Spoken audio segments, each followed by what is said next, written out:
Hello there. We are dredging war graves.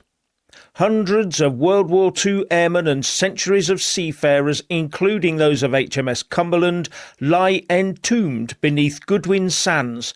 2,000 ships and tens of thousands of people. But now the Crown Estates are eyeing it for profit. And King Charles, he waves us off with a referral. Fallen heroes be damned. From The Guardian. Running riot through graves. King Charles urged to protect Goodwin Sands from dredging. Crown Estate owns seabed of treacherous sandbank off Kent that has entombed more than 2,000 shipwrecks. And it goes on to say, campaigners fear this unique area is now at risk from destructive dredging for building sand and aggregate. They are appealing to the Crown Estate, which owns the seabed, and calling on King Charles for support to protect an area rich in maritime and cultural heritage. So there you have it.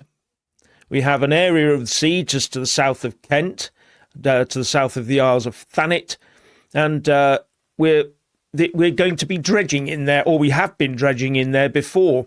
A contract was given out, and I think at the last minute it was they went elsewhere for the sand and the aggregate.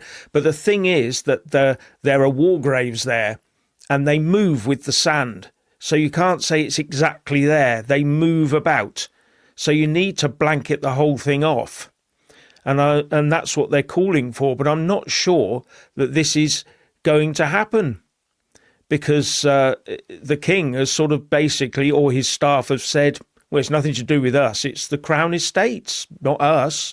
But he doesn't seem to want to back the call for stopping all of this.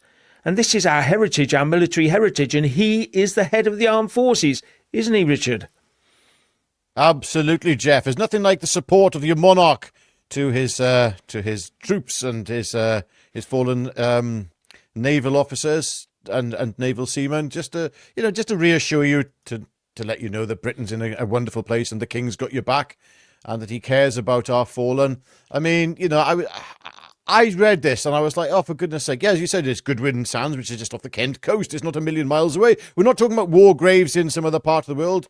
No, good grief. And, I just can't believe that it would be quite just so flippantly batted across to the Crown Estate, At the end of the day, you have King Charles who lays wreaths on land, and like at the 80th commemoration of Victory in Japan Day, VJ Day, you had Charles and Camilla there, laying the wreaths. It's so wonderful what you did, And he stood with the veterans, and he was, he appeared to be quite moved, and Camilla had wiped a tear. And yet, when you've got the war dead actually just off the coast of Britain, clearly nothing matters. It doesn't matter. It's okay, we'll just dredge. And it makes you wonder why King Charles would be so happy with that. Because all this sand has been used for what? What are they going to be doing with it? What are they building with it? What exactly are they going to be building with it? What? New houses for newcomers, maybe? Yes. Houses for newcomers, potentially. Well, King Charles does like newcomers coming here, doesn't he? He loves it, says we need to be more welcoming to them. Yes. Jeff, yes. It just makes me feel sick, to be honest with you, because you've got a monarch that he's supposed to be the head of the armed forces. And he's supposed to have sympathy and care about the families of the fallen. There was, this is World War II. A lot of these graves are from, Jeff, Yeah. Yes, and here's a map of where it is. This is a very old map. You can see the Isle of Thanet, and you can see part of Kent, it says there, and the Goodwin Sands are down to the south. And there's loads of old pictures about this area, because it is very treacherous to seafarers, and it's had its own lightship there. And also it's very famous for breaking ships up, as you can see from this one. So yes. So you can see that it's not a good place for seafarers. And if we're just looking at the Goodwin Sands, there is a Goodwin Sands Conservation Trust. And that is the body that wants the Crown Estate to stop dredging for sand and aggregate over the 10-mile sandbank. And the Guardian report says it has a marine protected area status, and it's had that since 2019. But when the trust wrote to the palace about this, they were told to contact the Crown Estates. Don't bother the palace, go to the Crown Estates. Now, the Crown Estates is a collection of lands and holdings in the UK which belongs to the UK monarch as a corporation sole. That makes it the sovereign's public estate, which is neither government property nor is it part of the monarch's private estate. And the Crown Estate in England, Wales and Northern Ireland is managed by the Crown Estate Commissioners, also known as the Crown Estate. In Scotland, the Crown Estate is managed by the Crown Estate of Scotland as part of devolution. But as far as I'm concerned, surely as the head of our armed forces, the King should be keen to prevent war graves being desecrated. And as I said, the sand moves about. There is a chance that if you say, well, that's clear of war graves, we'll go in there and take some sand, the graves move about. The stuff moves about under there. And it is covered by the Protection of Military Remains Act, actually, 1986.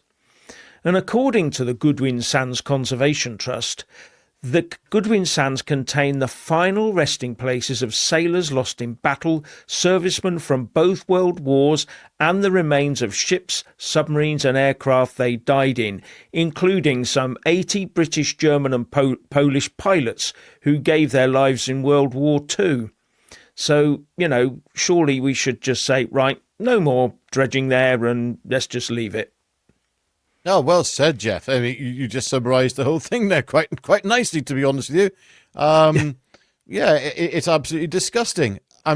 Something else about King. You mentioned Scotland there. I just came across something actually in the National the National Scotland, and it says here SNP MSPs bid to drop Hollywood oath of allegiance to King Charles. Well, I can see you can understand why. Now, previously you'd have gone, oh, that's just the Scots nuts.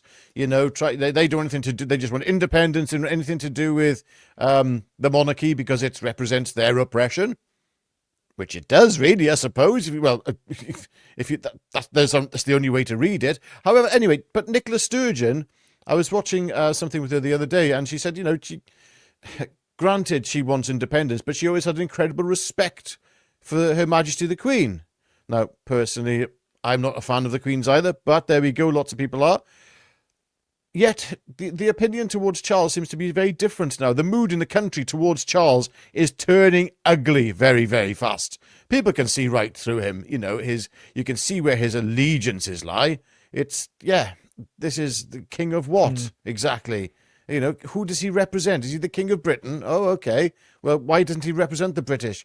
This is awful. This is a betrayal, in effect, what's taking place at these sands. It's a betrayal of memory